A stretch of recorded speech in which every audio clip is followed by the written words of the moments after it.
Bloomberg Audio Studios. Podcasts, radio, news. Good morning, I'm Nathan Hager. And I'm Karen Moscow. Here are the stories we're following today. Karen, we begin with the latest on U.S.-China relations. President Donald Trump is planning to toughen Biden-era controls over China's tech sector. Bloomberg News has learned the White House is sketching out more restrictive semiconductor curbs and is pressuring key allies to escalate their own restrictions on China. We get more from Bloomberg's Tom McKenzie. It's the existing platform that's already there that the Biden administration built, and they're looking to tighten that up, which, for example, is working with U.S. partners like the Dutch and the Japanese. And we know officials from the Trump administration have been out to the Netherlands and to Japan, particularly Tokyo Electron in Japan and ASML in the Netherlands, to put pressure on both those countries to try and limit the access that engineers from those companies have to the Chinese markets to continue to work on the machines and the kit that is already in situ in China. Bloomberg's Tom McKenzie says some Trump officials are also looking to further restrict the types of NVIDIA chips that can be exported to China without a license. Well, Nathan, China is not the only country in the crosshairs of Trump. As heard right here on Bloomberg Radio, the president said tariffs on imports from Mexico and Canada are on track to take effect on March 4th. The tariffs are going forward on time, on schedule. This is an abuse that took place for many, many years. And I'm not even blaming the other countries that did this. I blame our leadership for allowing it to happen. I mean, you know, who can blame them if they made these great deals with the United States, took advantage of the United States? Trump also said he wants to revive Canada's XL oil pipeline. The project, which was meant to carry Canadian oil sands crude to Nebraska, became a litmus test for environmentalism under former President Obama, who rejected it in 2015. It's been subject to political jockeying ever since. And Karen, President Trump appears to be breaking even further with U.S. allies on the war in Ukraine. At the UN General Assembly, the U.S. joined with Russia in voting against a European resolution calling out Moscow's full-scale invasion. Russia later backed a U.S. resolution calling for a swift end to the conflict without assigning blame. Meanwhile, President Trump says Ukrainian President Volodymyr Zelensky could come to Washington as soon as this week to sign a deal on critical minerals. The deal's being worked on, and we're, I think, getting very close to getting an agreement where we get our money back over a period of time. But it also gives us something where I think it's very beneficial to their economy.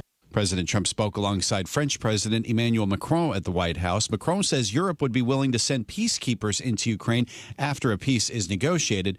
Trump is signaling he would support that. Well, Nathan, former Treasury Secretary Lawrence Summers is denouncing the Trump administration's pressure on Ukraine over its natural resources. Summers spoke with David Weston on Bloomberg's Wall Street Week. What the Trump administration seems to be proposing, and to be fair, we have not seen all the details, is Versailles, a Versailles-like agreement imposed not on aggressors, but imposed on the victims of aggression. Bloomberg contributor Larry Summers was referring to the post-World War I Treaty of Versailles, which imposed strict financial and other penalties on Germany. Well, Karen, confusion reigns among federal government workers on whether to respond to a threatening email from Elon Musk. Let's get the latest from Bloomberg's John Tucker. John. Good morning, Nathan. The deadline was just before midnight. Musk demanded that federal employees explain their recent accomplishments or risk getting fired. Now, Musk says federal workers are going to be given a second opportunity to respond. But the federal agency that sent the email says it's up to agency leadership, not Musk. What happens to those who ignore the message? Everett Kelly, the national president of the American Federation of Government Employees, takes a pretty dim view of the tactics used by Musk. They want to confuse the workforce. They want to put fear in the minds of the workforce that they'll just quit. At least 3 agencies, including the Justice Department, the State Department, and the Department of Defense, told their employees not to respond to Musk's directive. But other agencies sent the opposite message. Musk's escalating threats come as President Trump has urged him to be even more aggressive. I'm John Tucker, Bloomberg Radio.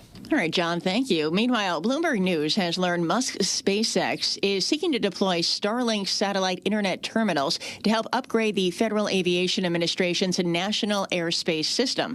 The effort raises questions about conflicts of interest for Musk's business empire and the future of a $2 billion contract awarded in 2023 to Verizon Communications. We've got some political news outside Washington, Karen. Former New York Governor Andrew Cuomo is reportedly on the verge of running for mayor of New York City. The New York Times is reporting Cuomo may announce his candidacy as soon as this weekend. Cuomo resigned from office in 2021 over sexual misconduct claims.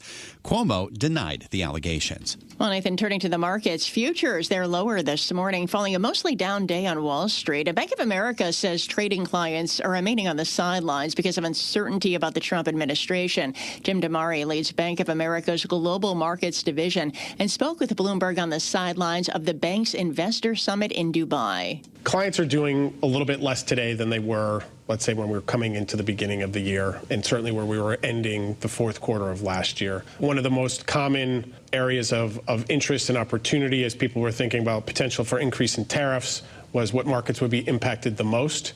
And despite his skepticism, Bank of America's Jim DeMare expects it'll likely be a good quarter for his firm's traders, who hauled in record revenue last year. In Europe, Karen, there's a change at the top of Unilever. Chief Executive Officer Heinz Schumacher is stepping down in a surprise move after less than 2 years in charge of the consumer goods business. The maker of Dove soap and Ben & Jerry's ice cream says Schumacher will be replaced by Fernando Fernandez, who's currently the company's chief financial officer. And it's time now for a look at some of the other stories making news in New York and around the world. And for that, we're joined by Bloomberg's Michael Barr. Michael, good morning. Good morning, Karen. New York Mayor Eric Adams made it official. A Midtown Manhattan hotel that became the city's main intake center for migrants will be closing soon. The Roosevelt Hotel, which has served as both our asylum arrival center and a humanitarian emergency response and relief center for nearly 2 years, will be closing in the coming months. Mayor Adams says for the last 7 months, new arrivals have declined, and therefore the Roosevelt that housed migrants will be winding down its operations. Former tech entrepreneur Vivek Ramaswamy announced he is running for governor of Ohio in 2026. At an event in Cincinnati, Ramaswamy said he believes the Trump administration will bring positive change to the country. I'm now more optimistic than I have ever been for the future of our country. We're on the cusp of a new golden age in America right now. Ramaswamy ran for the Republican presidential nomination last year, coming in fourth in the Iowa caucuses before dropping out of the race. More than 100 corrections officers are on strike at New York State's Coxsackie Correctional Facility. Corrections officers have been striking or picketing at about 30 prisons across the state in the past week, calling for heightened security and a reversal of limits on solidarity confinement. Republican Assemblyman Chris Tague gave his support to the strikers. It's not just the COs. You're talking about the inmates as well. There are serious safety concerns on both sides. And without these people in there doing their job, we got a very big problem on our hands. The strikes are not authorized by the Corrections Officers Union, and New York Governor Kathy Hochul announced legal action against the strikers. Thousands of people have gathered in St. Peter's Square to pray for an ailing Pope Francis, hoping for his recovery. The 88-year-old Francis has pneumonia in both lungs and remains in critical condition, despite showing a slight improvement after 11 days in the hospital. And finally, we've lost Grammy-winning singer Roberta Flack. Killing me softly with his song, killing me softly. Flack, who gave us Killing Me Softly with his song, The First Time I Ever Saw Your Face, and other hits, died Monday. Roberta Flack was 88. Global news 24 hours a day and whenever you want it with Bloomberg News Now. I'm Michael Barr, and this is Bloomberg, Karen. Yeah, that song cuts right into my soul. Michael Barr, thank you so much. Thank you, Michael Barr. And it's time now for the Bloomberg Sports Update, brought to you by Tri-State Audi. Here's John Stashower. John, good morning. Good morning, Karen. Sean Manaea emerged last season as the Mets' best starting pitcher. Won 12 games. ERA was 3.5. That's why the Mets re-signed him for 3 years, $75 million. But the left-hander has an oblique strain on his right side. The news delivered yesterday in Port St. Lucie by Mets manager Carlos Mendoza. This was something that he felt from the beginning of camp and didn't think much of it. None of us think it was much of it either. But he kept throwing live in bullpens, but he got to a point where we thought he was going to turn the corner, and that wasn't the case. We sent him for an MRI yesterday, which showed that strain. Minaya will have to heal, then get amped up. He'll almost certainly start the season on the injured list. And Frankie Montas, who the Mets signed as a free agent, is out even longer with a lat strain. Jose Quintana, who pitched well for the Mets last season, remains an unsigned free agent. But word is the Mets do not want to add any payroll. The Nets went to Washington having won 7 of their last 9. They did lose earlier this month to the lowly Wizards, and they lost to them again, 107-99, just the Wizards' 10th win of the season, first time all year they held an opponent under 100 points. In L.A. tonight, it's the Lakers and Mavs. Luka Doncic plays his old team at UBS. Only the second meeting this season between the Rangers and Islanders, both on the outside looking in for a playoff spot. The new college basketball poll has Auburn number 1 and St. John's number 7. Highest ranking for the Red Storm since 1991. Kansas began the year number 1, had been ranked 80 weeks in a row. The Jayhawks are now out of the top 25. The Green Bay Packers are the team leading the charge to the NFL Competition Committee, asking for the end of the tush push, the play perfected by the Super Bowl champion Philadelphia Eagles. John Stashauer, Bloomberg Sports. Karen, Nathan? Coast to coast on Bloomberg Radio, nationwide on Sirius XM, and around the world on Bloomberg.com and the Bloomberg Business app. This is Bloomberg Daybreak. Good morning. I'm Nathan Hager. President Donald Trump is pressing ahead with plans to bring the war in Ukraine to a quick end. He says he could meet with Ukrainian President Volodymyr Zelensky as soon as this week to finalize a critical minerals deal.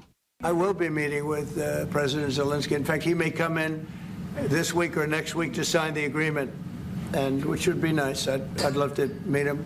Would meet at the Oval Office. The president spoke there at the Oval Office alongside French President Emmanuel Macron, but there are more signs the president could be looking to do these deals with or without European allied backing. For more, we're joined by Dr. Lindsay Newman, geopolitical risk analyst and columnist at G0 Media. Lindsay, it's good to speak with you once again. I wonder what you make of the latest moves that we're seeing from President Trump, particularly with this focus on critical minerals and these votes at the United Nations where U.S. and Russia are aligning with each other for the first time since the war broke out. Good morning. Hi, Nathan. Morning. Thanks for having me back on. Yes, Trump has said yesterday that he now thinks that his greatest legacy may be as a peacemaker and unifier. Think about that as we think of how far we have come. We're just a little bit more than a month into this Trump 2.0 administration. It's an administration that's obviously wasted no time on executing on its agenda, but the biggest geopolitical story of the week has to be what began unfolding last week with those meetings of the U.S. delegation with the Russian delegation in Saudi, and as you say, sort of spilled over very publicly yesterday on the third anniversary of the conflict with those competing UN resolutions. It can't be understated. So we had earlier in the day a UN General Assembly resolution, which was Ukraine-sponsored, and the U.S. voted against the resolution because it merely included this phrasing of noting the full-scale invasion of Ukraine by the Russian Federation. So the U.S. voted against that and was joined by some company it usually doesn't keep, Russia and North Korea. And then later in the day, the UN Security Council passed a U.S.-led resolution, which was very short about Russia's involvement in initiating the war.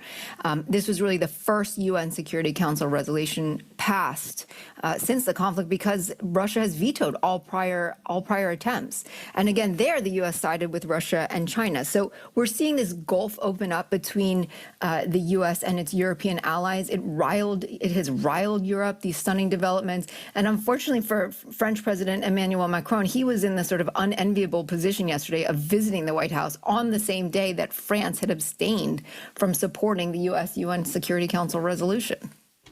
Is this a full-scale pivot, or is it just a gap between the U.S. and Europe that can still be bridged? I think that is the big question, because we see in the press conference yesterday between President Trump and Macron, it's very collegial, it's very friendly, it's hearkening back to the U.S., to the French role in supporting U.S. during its own revolution. But then what you also see is a very different lens between the two sides, between how the U.S. is looking at the war and bringing an end to the war in Ukraine, and how Europe is. For Europe, for Macron, it's all about security guarantees. I think I counted, he said the phrase security guarantees 7 times yesterday in the press conference. For Trump, it's about breaking from foreign policy of the past. He was very clear about that. And he sees this about ending the war as soon as possible to prevent a World War III. But really, the key point that's very interesting that they're watching develop is he's looking to recoup U.S. funding through this critical minerals deal with Ukraine. And he's even talking about perhaps reestablishing ties with Russia. And Russia, for its part, seems open to it. Putin, in an interview yesterday, said, hey, we have critical minerals as well, perhaps more than Ukraine. We're willing to help you develop those deposits. So for Trump, as always, this is very transactional. This is about how do we bring an end to this war and what can the U.S. and the Trump administration get out of it? For Europe, it's saying, hey, this is existential. This is about security guarantees and the inviolability of European borders. In our last minute, Lindsay, put this in the context of the continued pressure that we're seeing from President Trump when it comes to tariffs, saying that tariffs on Canada and Mexico are still on track, still talking about reciprocal tariffs, and now continuing to apply pressure on China when it comes to chip access. Yeah, absolutely. So there's been some big pronouncements over the last couple of days, including this national security presidential memorandum, which we will be looking at very closely because it's really the first big tenet piece from this administration on China. But as you say, the Trump administration has put in place its trade policy. It makes clear that it's going to go after allies and adversaries alike. So this is about not just a China story anymore. This is about looking at the global landscape and seeing how can the U.S. best position itself under Donald Trump for its economic future. This is Bloomberg Daybreak, your morning podcast on the stories making news from Wall Street to Washington and beyond. Look for us on your podcast feed by 6 a.m. Eastern each morning on Apple, Spotify, or anywhere else you listen. You can also listen live each morning starting at 5 a.m. Wall Street time on Bloomberg 1130 in New York, Bloomberg 99.1 in Washington, Bloomberg 92.9 in Boston, and nationwide on Sirius XM Channel 121. Plus, listen coast to coast on the Bloomberg Business app, now with Apple CarPlay and Android Auto interfaces. And don't forget to subscribe to Bloomberg News Now. It's the latest news whenever you want it, in 5 minutes or less. Search Bloomberg News Now on your favorite podcast platform to stay informed all day long. I'm Karen Moscow. And I'm Nathan Hager. Join us again tomorrow morning for all the news you need to start your day right here on Bloomberg Daybreak.